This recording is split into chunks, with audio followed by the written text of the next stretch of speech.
The Duck Who Stole October. Once upon a time there was a little duck named Quackers. Quackers lived on a haggard-ass pond with his nutball duck mommy. One day, Quackers' mom shaved off all the feathers on his head, so that Quackers would look like a cancer duck and all the other ducks would pity them and give them attention. She had considered giving Quackers a mohawk, but he listens to a lot of One Direction, and the other ducks would never believe he was a hardcore motherfucker. Quackers was very sad and his head was really cold. Thankfully, his best friend was a goose named Swan, and the only thing Goose knew how to do was make fuzzy hats. But even with his pimpin' hat, Quackers couldn't help feel incomplete. He missed the warm embrace of his head feathers. He decided that he just could not wait until his feathers grew back. He had to go find something better, and he had to do it fast, because it was late October and the cruel bitch winter was on her way. Quackers went to a turkey farm and asked the turkeys if he could have some of their feathers. But they just gobbled like maniacs, and Quackers decided he didn't want feathers from something so loud and stupid. Quackers went to a hill, where some hipster peacocks hung out. He asked the peacocks if he could have some of their feathers, but they just made fun of him and glued non-mainstream sequins to each other.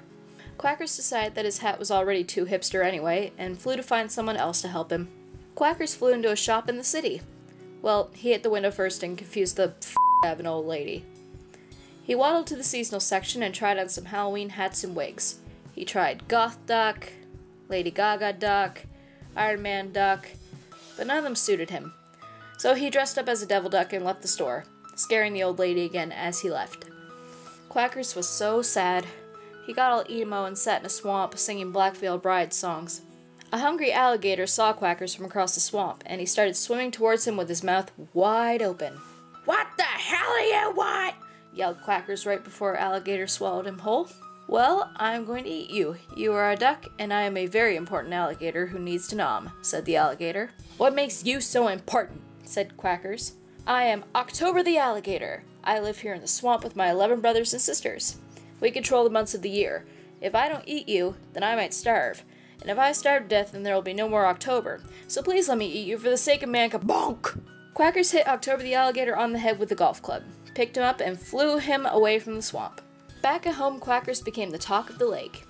He had promised October the alligator that he could eat all the ducks he wanted in exchange for him being Quackers' new hat.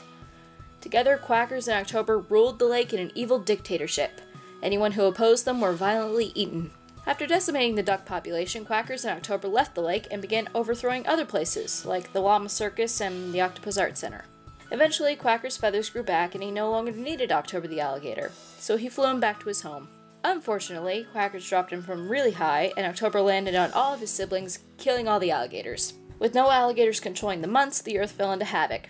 People freaked the out and the whole world burned in torment. And that's why you don't trust ducks. The end!